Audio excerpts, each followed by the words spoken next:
Nah, saya kasih 4 trik aja supaya gampang. Bagaimana caranya supaya kita bisa tetap tenang di tengah badai? Ya, perhatikan, perasaan kita, tanggung jawab siapa? Tanggung jawab kita. Mau sakit hati, nggak sakit hati, mau sedih, mau tidak sedih, itu urusan kita. Tapi apa yang terjadi, Bapak Ibu?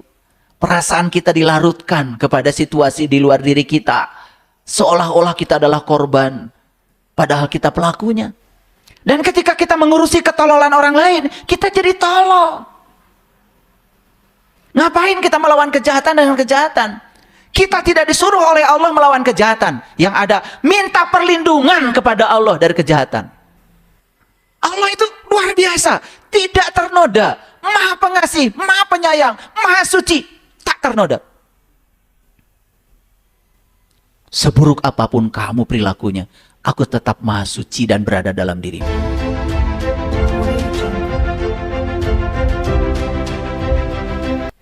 Tidak pernah bisa menerima kenyataan apa adanya. Seolah-olah semua yang terjadi tidak sempurna. Karena dia pikir sempurna itu ada. Sempurna tidak ada. Sempurna itu hanya ada di otak. Itu adalah ilusi pikiran. Semua yang terjadi itu sempurna. Bahkan sempurna yang sebenarnya adalah menerima ketidaksempurnaan apa adanya. Itu yang sempurna. Saya tahu di sini yang suka menyesali keadaan, harusnya bukan begitu. Masih terikat oleh ekspektasi. Maka di Quran surat Al-Falaq, tukang sihir itu selalu meniup ikatan. Meniup ikatan artinya mengikatkan diri pada apa saja yang dia mau. Makanya sulit menerima kenyataan hidup. Badai bukan? Sebenarnya sudah ada semua di dalam diri kalian, cuma diingatkan saja. Kan dikiranya badai itu di Filipina.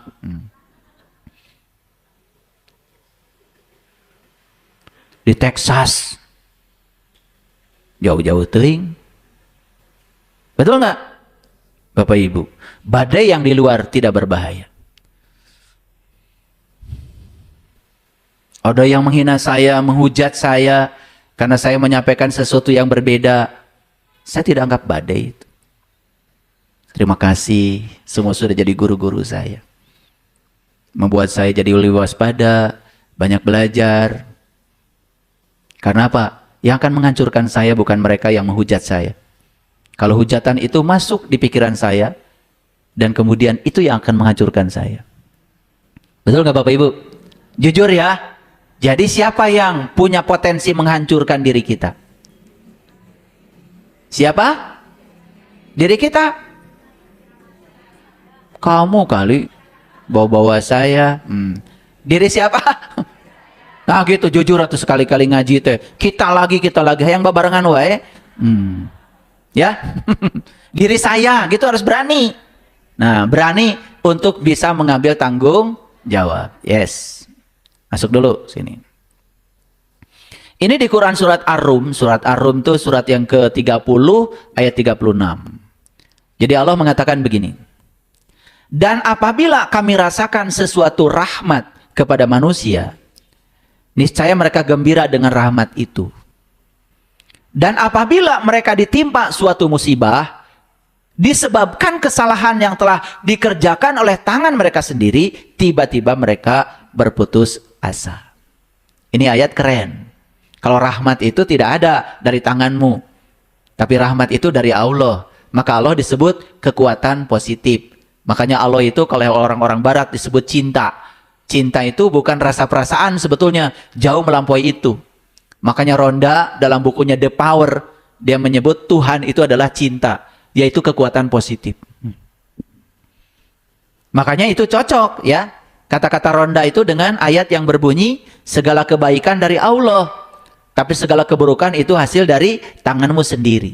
Jadi artinya kalau kita bersama Allah, hidup berkesadaran, selalu gabung dengan kesadaran murni, yaitu kesadaran ilahi, insya Allah ya tidak ada apa-apa dalam hidup. Menjadi banyak apa-apa karena kita ya kesadarannya berbeda dengan kesadaran ilahi. Merasa diri kita seolah-olah entitas yang terpisah dari penciptanya. Padahal dia sudah ngasih kabar sama kita. Aku bersama kamu loh. bersama kamu. Artinya tidak pernah meninggalkanmu. Harusnya kan selalu resonansi kesadaran kita dengan kesadaran murni itu. Nah, ketika kita kesadarannya selalu cocok dengan kesadaran ilahi, ya, disitulah yang terjadi yang namanya kuantum resonan. Resonansi kuantum. Energinya beresonansi. Gitu. Itu yang disebut dengan tahaluk bi ahlakillah. Dalam bahasa tauhid sering disebut wihdatul wujud. Bahasa sainsnya itu namanya kuantum resonan. Resonansi kuantum. Ya. Jadi rahmat itu apa? Ya. Rahmat itu supaya gampang, segala hal yang kita dambakan, segala hal yang kita inginkan, sebut aja rahmat. Itulah sifat manusia, gembira ketika mendapatkan yang diinginkan. Tapi ketika dia mendapatkan yang tidak dia inginkan, sekalipun itu diinginkan oleh Allah dan baik buat kita, pasti putus asa. Betul atau tidak? Nah, jadi ya, ketika mendapatkan musibah, sesuatu yang tidak diinginkan, padahal itu dari kesalahannya sendiri. Perhatikan Bapak Ibu. Maka tiba-tiba ia merasa putus asa. Jujur kalau saya tanya, Bapak Ibu, apakah setiap musibah menyampaikan pesan? Tadi udah saya sampaikan ya. Apakah segala hal yang tidak diinginkan datang kepada kita itu buruk? Jawab dong. Tapi kita sering menilai buruk. Kenapa? Kenapa?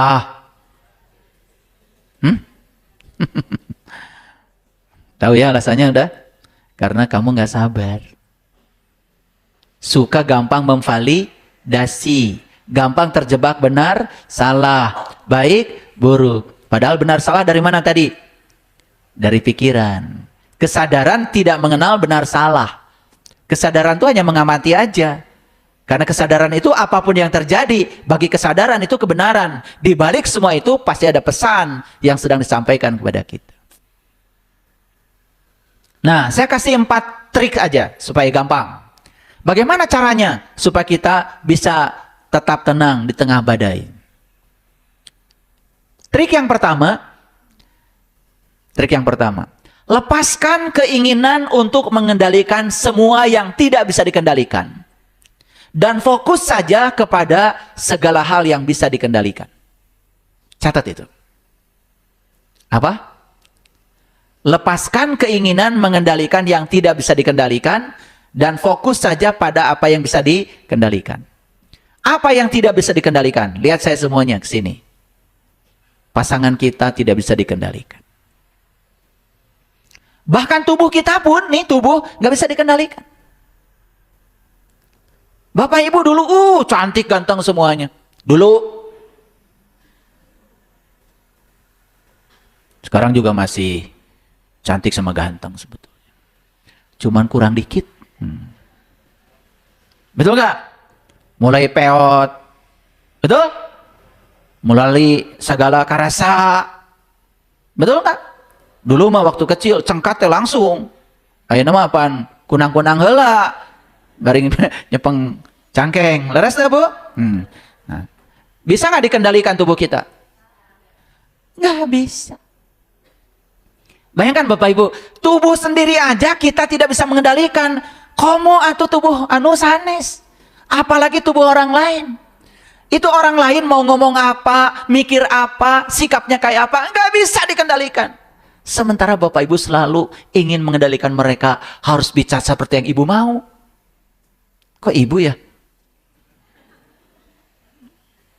Enggak, bukan tanpa alasan ini ya. Biasa noblah dia masuk itu meren gitu, oke. Ya, gitu ya. Ingin orang lain berpikir seperti yang kita mau. Ingin orang lain bersikap seperti yang kita mau. Coba Bapak Ibu, kalau seperti itu yang terjadi. Ini badai di dalam terus dikasih nutrisi. Lelah. Akibatnya apa? Menghadapi kehidupan menjadi sesuatu yang melelahkan. Seolah-olah hidup itu adalah perang. Padahal perangnya bukan dengan pihak lain. Kita sedang perang dengan kebodohan kita sendiri. Badainya di sini, di dalam. Coba sekarang, Bapak Ibu, perhatikan saya. Fokus saja pada pikiran kita, perasaan kita, sikap kita, selesai. Nih, saya kasih contoh. Ya, orang lain membicarakan kita, nggak akan menghancurkan. Kalau pikiran kita terhadap orang lain positif. Ini pikiran kita nih yang dikendalikan. Ah, biarkan saja. Kan saya tidak bisa mengendalikan dia ngomong apa. Tapi saya bisa mengendalikan telinga saya. Betul nggak? Kan daripada nutup mulut orang bau jigong, kan lebih bagus nutup telinga sendiri. Udah gitu mulutnya dibawa-bawa lagi sama dia. Masa kita mau nutup mulut dia? Belum gosok gigi lagi. Mulutnya juga dibawa sama dia. Ngapain kita ngajar-ngajar mulut orang? Tapi telinga ini kan ada di sini, bisa dikendalikan. Betul nggak? Badai didangu atau didangu kan kemauran. Ini saya ingin menunjukkan bahwa badai itu nggak ada yang di luar, nggak ada Bapak Ibu. Badai itu di dalam. Kalau pikiran kita terhadap orang itu fine-fine saja. Apalagi kita punya pertahanan. Saya tidak akan pernah jatuh oleh orang. Kecuali saya tidak mengizinkannya. Fine aja. Saya tidak pernah jatuh oleh pasangan. Apapun yang dia lakukan, urusan dia dengan dirinya. Fine-fine saja. Coba gitu. Udah bisa begitu belum? Belum, saya juga udah tahu. Cuman pura-pura aja nanya, pura-pura. Biar kelihatan dialog.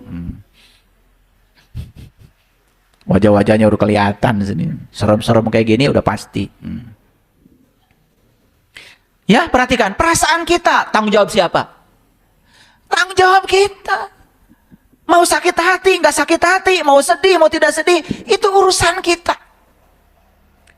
Tapi apa yang terjadi Bapak Ibu? Perasaan kita dilarutkan kepada situasi di luar diri kita.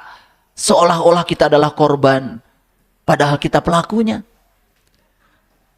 Perasaan gak enak itu bukan dari luar Bapak Ibu. Dari diri sendiri. Rek sedih, rek ente kumaha urang. Betul nggak? Betul apa tidak? Sikap kita mau seperti apa pada orang? Tergantung kita. Orang lain buruk terus sama kita. Kita mengambil sikap yang positif. Saya akan tetap baik sama dia. Apa yang terjadi? Malah suatu saat dia akan berubah dengan sikap kita. Keren gak Bapak Ibu kalau begitu? Bakal hancur gak kita? Saya jamin. Dijamin oleh saya. Saya sudah praktekkan dalam hidup saya. Orang lain mau kayak apa sikapnya sama kita, biarkan aja. Saya bilang ke tim IT, semua yang menghujat saya, kasih cinta aja, love.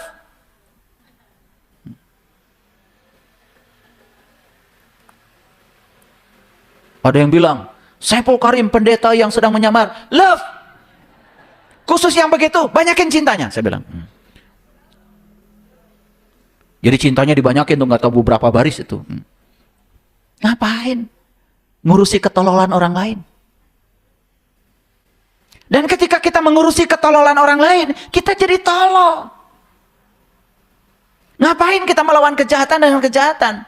Kita tidak disuruh oleh Allah melawan kejahatan. Yang ada, minta perlindungan kepada Allah dari kejahatan. Baca tuh Qur'annya. A'udzu birabbil falaq. Aku berlindung kepadamu ya Allah dari kejahatan makhluknya. Berlindung dari kejahatan kepada Allah tidak sama dengan melawan kejahatan. Karena kalau kita melawan kejahatan, kita juga jadi jahat. Berlindung kepada Allah gimana caranya? Lihat Allah. Allah tidak pernah usil. Tidak baperan. Gak tersinggungan. Yang koruptor tetap diberi napas. Betul nggak? Tukang penghujat tetap diberi napas. Allah. Ini koruptor. Kata Allah, stop dulu napasnya 3 menit.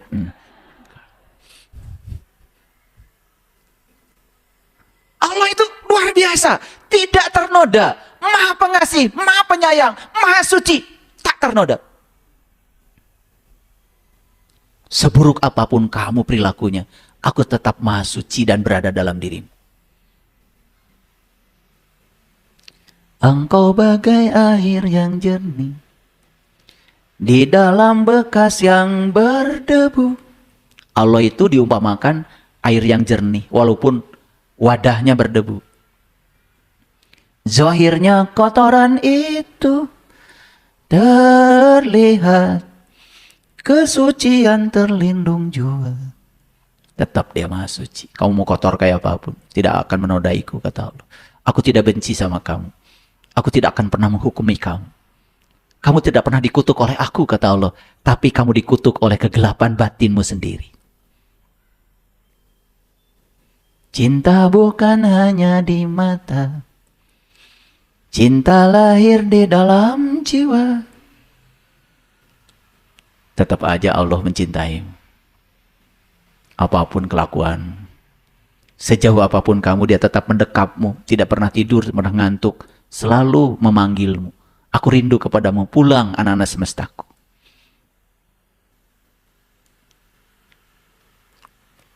Biarlah salah di mata mereka, biar perbedaan terlihat antara kita. Lihat tuh, orang sadar dengan orang yang tidak sadar. Beda. Ku harapkan kau kan terima, walau dipandang hina. Gak apa-apa dipandang hina oleh orang-orang tolol, orang-orang bodoh. Tidak ternoda. Kebenaran tetap aja kebenaran. Mutiara jatuh ke lumpur tetap aja mutiara. Beda kalau lumpur ke jatuh mutiara, tetap ya lumpur. Betul atau tidak? Ngapain ternoda? Gak ada badai di luar. Suatu hari nanti pastikan bercahaya, pintu akan terbuka, kita langkah bersama. Di situ kita lihat bersinarlah hakikat. Debu jadi permata, hina jadi mulia. Orang yang kesadarannya udah tinggi, menyatu dengan Tuhan. Kamu asalnya debu jadi permata, asalnya hina jadi mulia. Yuk, menyatulah dengan Dia yang maha segalanya. Gak apa-apa masa lalumu seburuk apapun. Jangan merasa bersalah terlalu dalam. Karena semua yang telah kamu lalui di masa lalu telah mengantarkan kamu ke saat ini. Berterima kasihlah pada seluruh masa lalu, orang-orang yang menyakitimu dan semuanya, karena mereka telah berjasa mengantarkan kamu menjadi kamu yang hari ini. Bukan hayalan yang aku berikan, tapi keyakinan yang nyata. Nyata nggak yang saya omongkan? Karena cinta lautan berapi, akhirnya kan ku renang jua. Berenanglah dalam lautan cahayanya. Berenanglah dalam kesadaran murninya. Pulanglah. Pulanglah kalian. Panggilan Allah begitu jelas. Kegelisahan yang melanda dirimu hari ini itu panggilannya. Itu bukan tempatmu. Tempatmu di sini. Ya ayatuhan nafsul mutmainah, irji'i ila rabbiki radiyatan mardiyah, fadkhuli fi ibadi wadkhuli jannati. Pulang, pulang, pulang, pulang. Jadi trik yang pertama apa? Udah lupa lagi, masih di sini. Apa tadi? Ya, lepaskan keinginan mengendalikan yang tidak bisa dikendalikan. Anak, pasangan, sekalipun mereka dekat dengan kita, tidak bisa dikendalikan. Tapi sikap kita, perasaan kita, pikiran kita terhadap apapun yang mereka lakukan, bisa dikendalikan? Ini kunci yang pertama. Kamu tidak akan terkena badai. Gak akan hancur. Bapak Ibu. Saya sering bilang sama sahabat-sahabat di komunitas Bumi Spiritual Indonesia. Ada yang bilang sama saya, ya ayah itu yang menghina ayah. Gimana? Terus kamu gimana? Saya ambil aja ayah. Enak aja. Buat apa? Dia tidak menghina saya, Pak. Dia menghina dirinya sendiri. Ngapain kamu sibuk? Saya aja yang dihinanya gak sibuk. Nyari hati itulah, ayah. Piro ku ayah dikitu-kitu. Tuh, nu nyeri hati kan maneh. Saya aja yang dihinanya nggak nyeri hati. Betul nggak? Bahaya nggak kalau Nabi Muhammad waktu itu nyeri hati anji kamararane? Betul nggak? Nabi Muhammad juga pernah ya oleh sahabat Umar. Kalau ada yang ganggu, kamu Muhammad, pedangku. Senyum aja Muhammad. Jangan begitu Umar. Aku tidak akan pernah bisa dihancurkan oleh sesuatu yang di luar diriku. Hasbi Allah. Aku bersama Allah. Orang yang sadar gitu, bukan bangga. Betul nggak? Iya. Ada juga yang bilang sama saya, ayah guru ini sudah saatnya pakai tim pengaman. Maksudnya? Apa maksudnya? Hamur ongkos. Betul nggak? Iya. Saya bilang, saya kemana-mana sama istri saya nyetir sendiri. Kenapa? Kalau ada orang lain kan saya tidak bisa mesra-mesraan sama istri saya. Betul nggak? Kan asik kalau berdua. Betul nggak? Capek tinggal eureun. Di pikiran teuing. Wah, harus ada bodyguard. Ya Allah. Kalau masih yang kayak gitu-gitu, terus di mana kesadaran saya? Saya orang biasa seperti kalian. Kalau saya duduk di sini bukan karena saya lebih tinggi. Mereka tingali. Kalau saya duduk di bawah kan yang kasihan yang belakang legegan nyeri beheng balik ti dia. Betul enggak? Sesederhana itu sebenarnya Bapak Ibu hidup itu ya. Sederhana? Apa kunci yang pertama?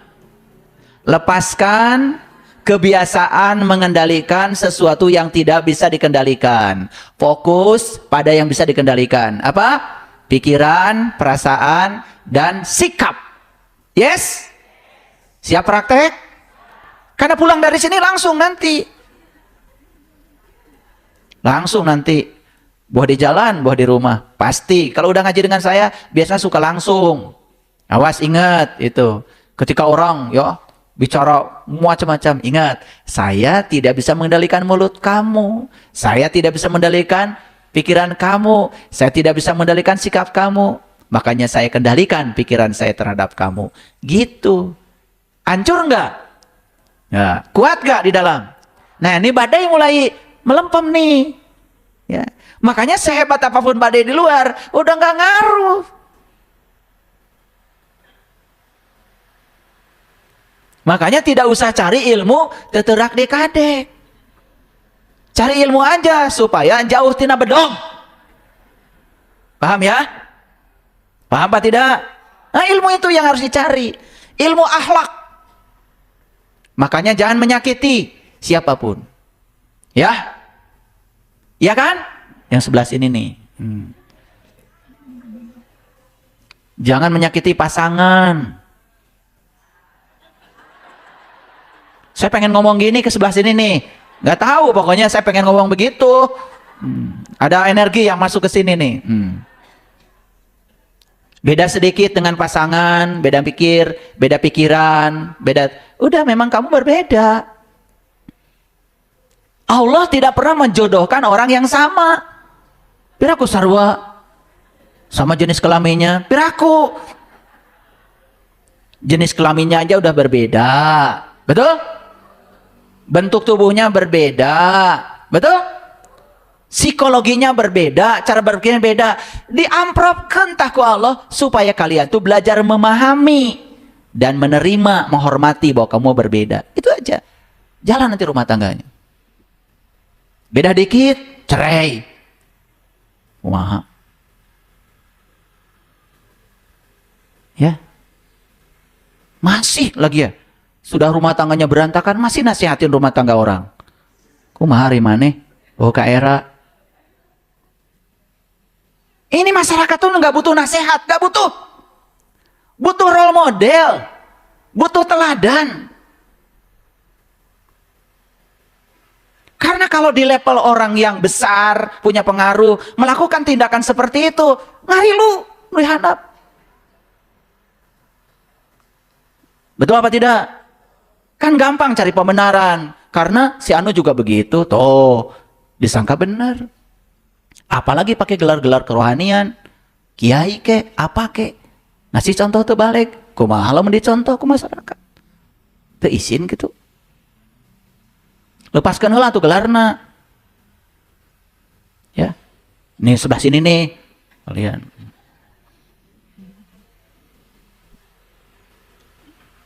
Barang siapa yang mengizinkan suaminya berpoligami masuk surga tanpa syarat.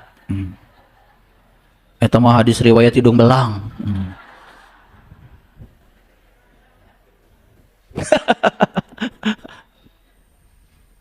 Ya beda, kalau di Arab ya boleh poligami, kan itu tradisi. Di Indonesia mah enggak. Ya pernikahan yang beres monogami. Ya. Ya. Sing nyaraah ke keluarga. Ya. Belum dibahagiakan yang lama juga geus neangan anyar deui. Neangan masalah gajingan sakitu. Betul enggak? Iya. Ini ada cerita nih. Cerita dialog antara lilin dengan angin. Pernah dengar nggak? Mau dengar? Jadi si lilin itu kan kalau sudah dinyalakan suka centil kan? Ya jika maraneh gitu. Kakara hurung saeutik oge apan geus plak-plak. Lilin ini mah lilin. Ya? Nah, terus si lilin itu dialog dengan angin. Kata si lilin teh begini, ya. Kasihan kamu angin. Kamu mah dicipta sama Tuhan itu katanya tidak berbaju, tidak berwujud. Karunya teuing, cek lilin. Lihat tuh saya, ya, bercahaya, ya, berbaju, menerangi sekelilingnya, nggak kayak kamu. Terus kata si angin, boleh nggak saya mencium pipimu? Rada mesra seetik. Supaya kelihatan ini ceritanya bagus. Lalu si angin itu mendekati lilin. Diciumlah pipi lilin yang centil itu.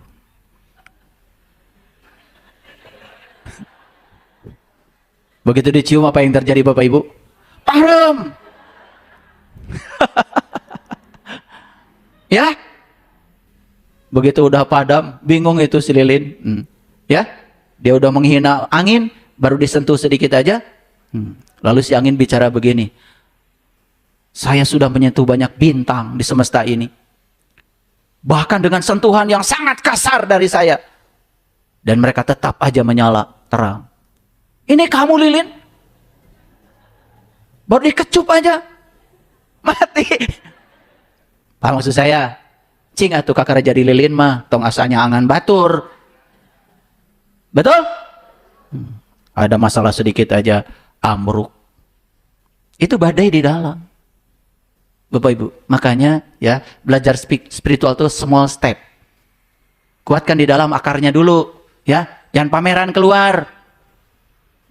Baru bisa mahraj sedikit-sedikit aja langsung ustazah. Sibuk yang ngurusi baju. Jadi yang pertama apa Bapak Ibu? Tadi apa? Apa? Lepaskan. Ini agak diulang-ulang nih. Sugan we nyurup. Ya. Jadi kalau ngaji dengan saya harus sampai kasurupan. Kasurupan kue ilmu. Ya. Jadi ingat pulang dari sini tuh. Lepaskan semua yang tidak bisa dikendalikan. Fokus pada apa yang bisa dikendalikan. Itu. Ini udah ilmu luar biasa nih. Ya. Terapkan nanti pulang ke rumah, ya. Orang lain ngomong, kan we antep. Capaian kayak gara diantepkan. Nah, tapi kalau dilayani itu seperti menyiram api dengan bensin. Ya, kalau diantepkan, capaian. Mehak tangke baterai nanti. Betul nggak? Nah, apalagi bapak-bapak ya, saya kasih tahu. Kalau ibu-ibu sedang antep. Karena ternyata perempuan mah hebat. Didengarkan saja sudah solusi. Jadi perempuan itu ternyata menurut John Gray tidak butuh solusi. Jadi ketika ngacapruk dangukeun. Ngacapruk bahasa apa ya? Ya pokoknya begitulah ya. Yang kedua, lihat saya ya. Ketika kita mendapati sesuatu yang tidak diinginkan di luar, yang tadi itu sebut aja musibah, walaupun itu hasil dari tangan kita sendiri, akui secara jujur, dia datang karena undangan kita sendiri. Nah, supaya kita tidak oleng, perhatikan saya, pandang semua kesulitan sebagai kesempatan untuk berkembang. Saya yakin Bapak Ibu ya, yang ngaji dengan saya ini rata-rata sih, bukan menuduh. Biasanya udah oleng. Biasanya ya. Udah pensiun baru ngaji, nggak ada yang lagi dinas, nggak ada. Geus teu boga nanaon kakara darah-rata. Biasa itu mah ya, kelas spiritual mah begitu ya. Kalau kelas kesadaran begitu. Dan itu tidak salah. Itu adalah episode kehidupan. Kadang-kadang ya, untuk bisa berpaling itu ya mainannya harus diambil dulu. Jadi cara Allah memalingkan seseorang itu mainannya diambil dulu gitu loh. Lagi bisnis, hebat-hebatnya diambil dulu. Punten surah Allah teh. Canak heula. Punten heula da Allah mah ya. Sekedap gitu. Karena khawatir kamu jadi melekat ke situ. Ketika melekat semakin jauh. Makanya ketika diambil mainannya baru sadar, baru pulang. Itu cara Allah memanggil begitu. Pengalaman ini mah. Pengalaman saya juga begitu, ya. Saya juga pernah begitu, ya. Saya rumah banyak, masih muda, mobil udah banyak. Karir saya sangat bagus, ya. Bisnis apa saya jalan. Alhamdulillah. Sempat di titik 0 sampai mobil saya yang terakhir. Sugan we hiji deui ya mobil. Dipinjam tetangga sampai sekarang nggak balik. Setelah itu saya koreksi, kenapa nih bisa begini? Ternyata saya menjadikan uang di atas Tuhan. Itu tegurannya luar biasa. Karena semua gerakan hidup saya waktu itu digerakkan oleh uang. Saya ingin kaya, ingin uang, ingin rumah, ingin mobil. Itu gerakan hidup saya. Bukan sebagai kepanjangan tangan Allah menyampaikan cinta kasih Allah di semesta ini. Saya rubah semuanya. Saya tidak mau lagi mengejar uang. Biarkan uang mengejar saya. Saya menjadi kepanjangan tangan Allah saja menyampaikan cinta kasihnya. Saya bekerja mengubah niat. Apa yang terjadi Bapak Ibu? Mohon maaf, semua balik lagi. Dan di situ saya baru sadar, ternyata tidak ada yang hilang dalam hidup kita. Jadi kalau kita merasa kehilangan itu karena bodoh aja. Gak ada yang hilang. Hanya diganti dengan sesuatu yang lebih baik. Sekarang semuanya kembali. Bahkan pada saat di mana kesadaran saya sudah tidak punya kemelekatan pada yang begitu-begitu. Tidak ada rasa takut, rasa khawatir.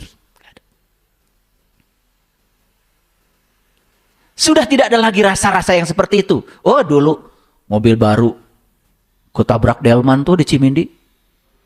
Berantem saya dengan supir delman. Sampai di rumah saya mikir-mikir, nuntut supir delman ganti rugi. Aduh, saya udah gila saya bilang. Tidak masuk akal saya ini. Ini ego saya bilang. Saya cari tuh supir delman minta maaf saya.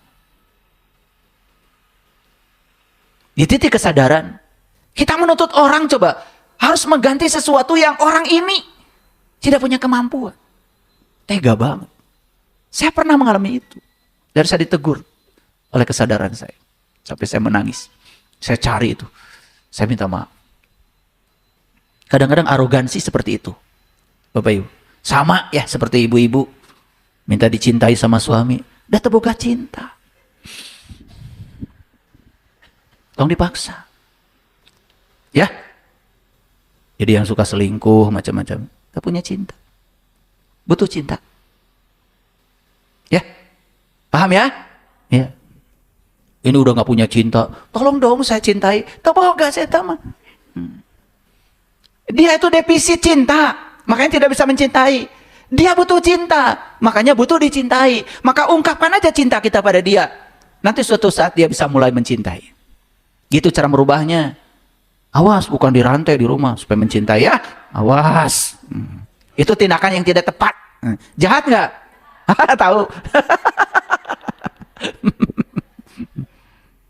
Memaksa cinta sama orang yang gak mau cinta. Tindakan yang tidak tepat. Namanya apa tadi? Apal aja nama. Ya, itu. Ini udah jelas-jelas orang gak punya uang dituntut harus ngasih uang. Lah gak punya. Betul nggak? Iya. Orang tidak punya cinta kasih dituntut untuk mengasihi, nggak bisa. Makanya kata Deepak Chopra, coba tempuh jalan baru. Daripada kamu memaksakan cinta, lebih bagus kamu mulai sekarang mengungkapkan cinta. Karena hadiah dari mengungkapkan cinta adalah dicintai. Itu keren itu. Makanya disebut the future of God. Masa depan Tuhan. Saya waktu baca buku The Future of God bingung. Ini masa depan Tuhan gimana nih? Emang Tuhan nggak sekarang masalahnya apa? Kok ada masa depan buat beliau? Setelah saya kaji dalam, oh ternyata 7 jalan hidup baru yang ditawarkan di Deepak Chopra. Salah satunya, belajar mengungkapkan cinta. Dan selama ini kita memaksa cinta. Betul apa tidak? Maka nyalahkan batur wae. Ya. Dangdan atuh. Pakai daster wae. Ya, suami cari yang nggak pakai daster. Maaf ya ibu ya, maaf. Biar jelas. Ya, jadi nomor kedua apa ya? Nomor 2, melihat kesulitan sebagai kesempatan untuk berkembang. Itu namanya soft problem. Ya, jadi anak saya yang paling besar itu baru buka franchise Kumon. Ya, yang paling besar. Saya kepada anak-anak, mohon maaf, saya tidak pernah mereka arahkan mau kemana, apalagi melamar kerja, enggak. Saya cuma ngasih tahu aja, kalau kamu kerja di orang, 1, waktu kamu pasti diambil orang. 2, kamu juga harus ikut aturan orang. Yang ketiga, ya gajinya diatur orang. Tapi kalau kamu ingin punya penghasilan sendiri, kalau gitu saya sama anak, ya kamu jangan kerja di orang, kamu menciptakan pekerjaan sendiri. Ya udah, saya cuma gitu aja ngasih satu. Jadi mereka bikin usaha ini, usaha itu ya itu. Saya ngasih patronnya aja. Kalau kerja di orang kan gajinya ditentukan orang. Betul nggak? Jelas kamu tidak punya kebebasan waktu dan kebebasan uang. Jadi anak saya yang paling besar buka franchise Kumon tuh di daerah Cisangkan. Setiap malam kalau pulang pasti dialog dengan saya. Apa temuan hari ini? Saya tidak tanya apa penghasilan hari ini. Temuan hari ini.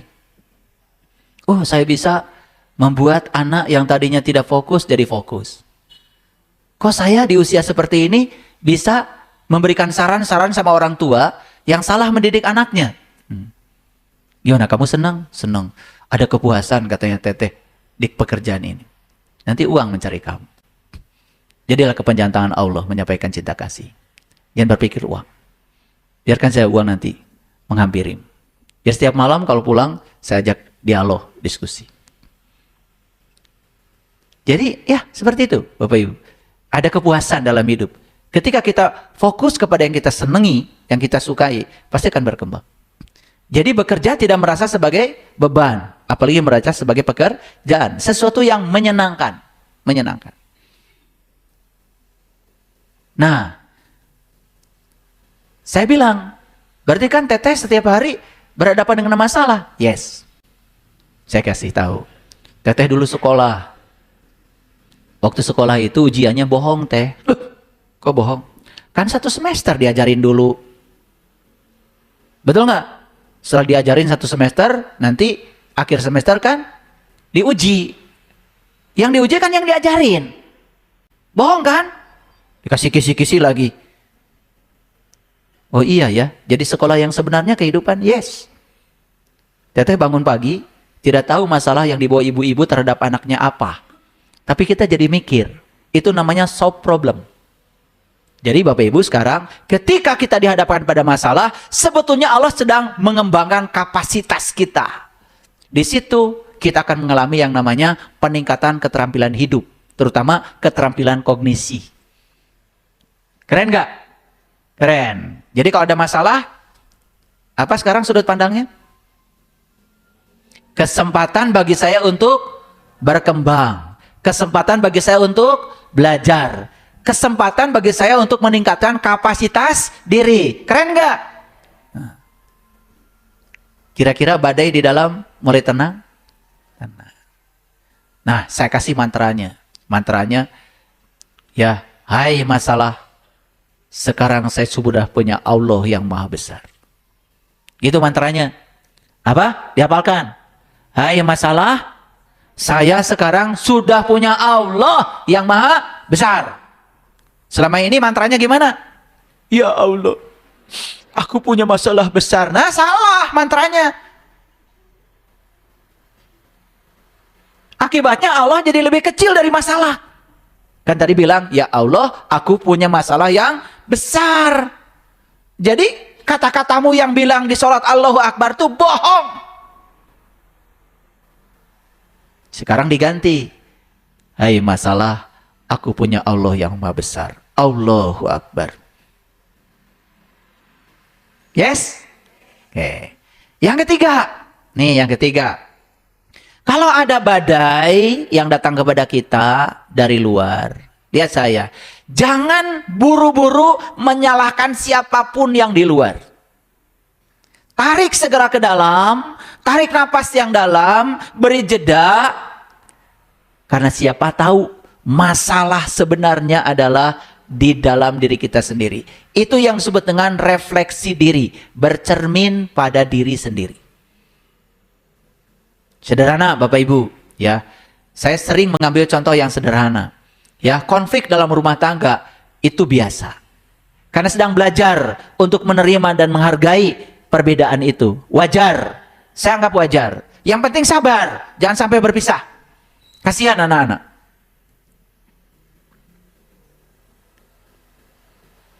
Tetapi ketika itu terjadi, coba belajar untuk tidak menyalahkan pasangan. Yes? Ingat ini kata-kata saya. Ya. Coba tarik ke dalam. Apa yang salah dengan saya? Coba. Apa yang salah dengan saya? Jadi saya sambil perjalanan ke Jakarta kemarin. Ada tulisan bagus di truk. Luar biasa, itu menginspirasi saya. Gambarnya perempuan cantik. Dan si perempuan itu seolah-olah berbicara begini. Cinta tidak diukur dari berapa besar pengorbananmu. Cinta diukur dari berapa besar pendapatanmu.